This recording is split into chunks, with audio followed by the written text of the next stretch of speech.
Hello friends, now let us take up the third concept in this chapter, that is 13.3, understanding abstraction practically. So far I have explained about abstraction concept briefly in many occasions, but all that just for explaining or introducing the outline of abstraction, that is not the complete concept.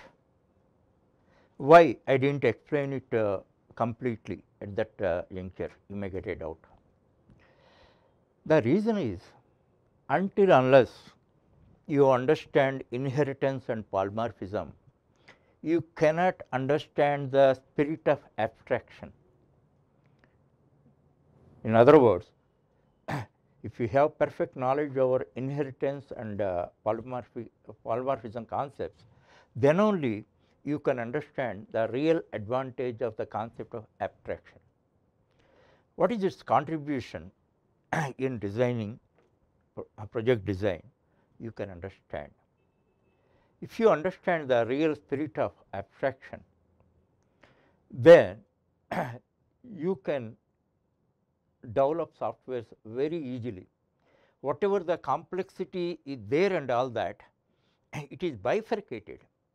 It is bifurcated, and at every stage it is lighter, and you can develop projects, design projects very easily.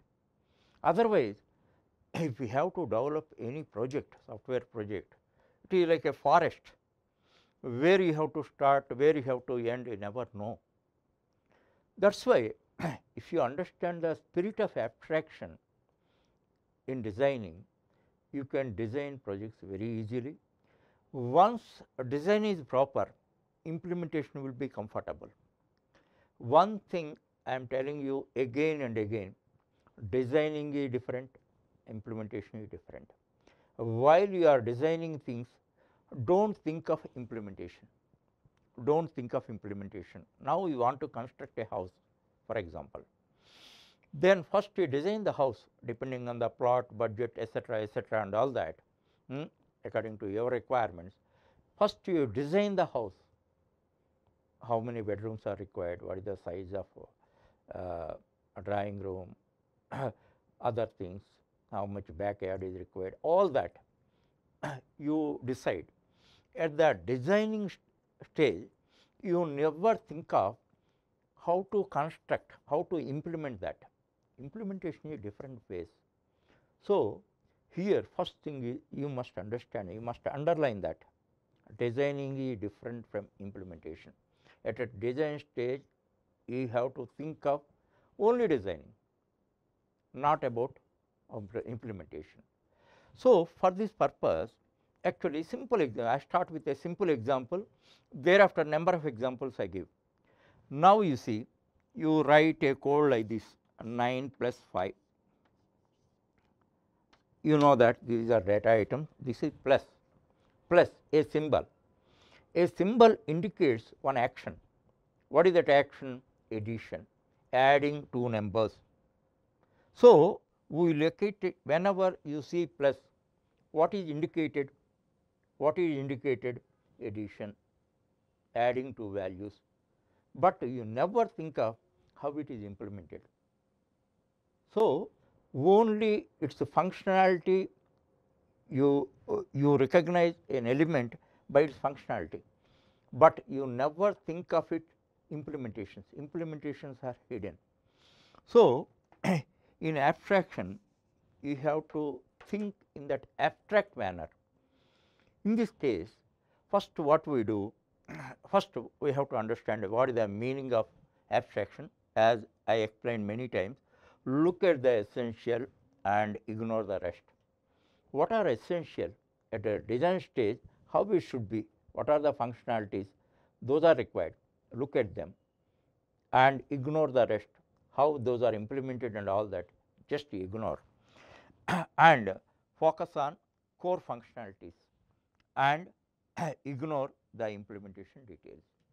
That is the that is the gist of abstraction. Okay.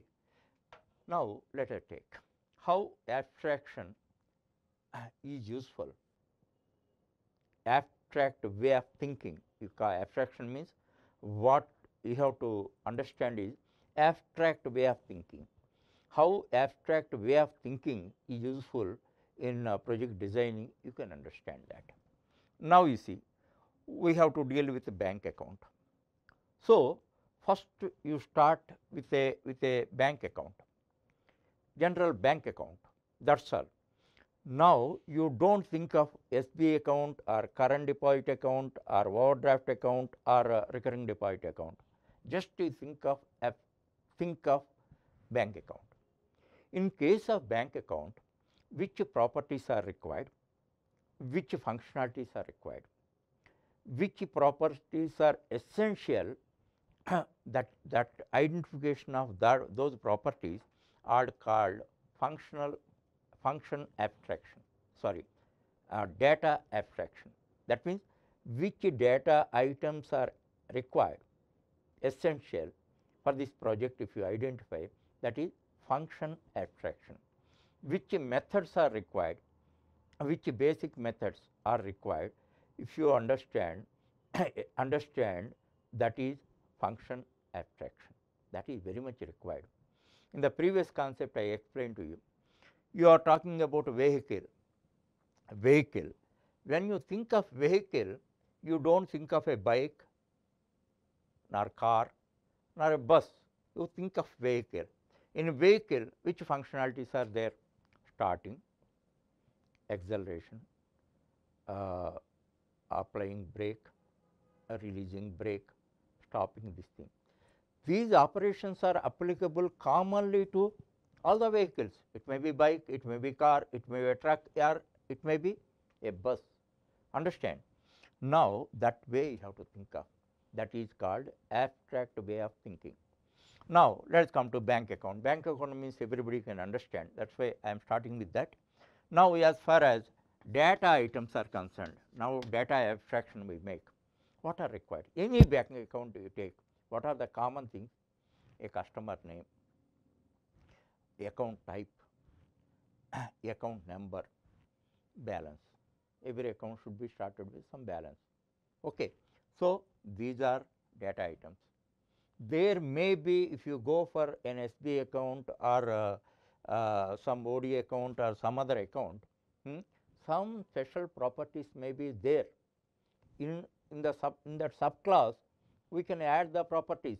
Already I told you, in case of inheritance, in inheritance process, subclass may add new features. That means, it may add new data items what are required to that, and it may add new functionalities, and it may modify or override the inherited behavior. Okay, that we already learned. So, here in that way, what are the common things you have to identify? That is data abstraction. As far as behavior means functions or methods. What are that? Any bank account you take, what are the common methods? Deposit, withdraw, balancing, calculation of interest, and closing account. These are the functions commonly required by all types of accounts. All types of account, maybe SB account, current deposit account, OD account, or RD account. For all of them, these common operations are required. Now, first we define a superclass. Superclass, these are all abstract. But one thing, once you come to SB account, then you create a concrete class with all the necessary details. Wherever new properties are to be added, new data items are to be added, you add it, and wherever you want to modify these methods by overriding, you can do that.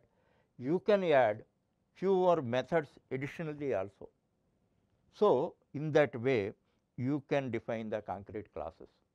So, while defining super classes, one common facility you are creating. What are the common things required for that? all are created. In this respect, one very important class I have to introduce, that is object class.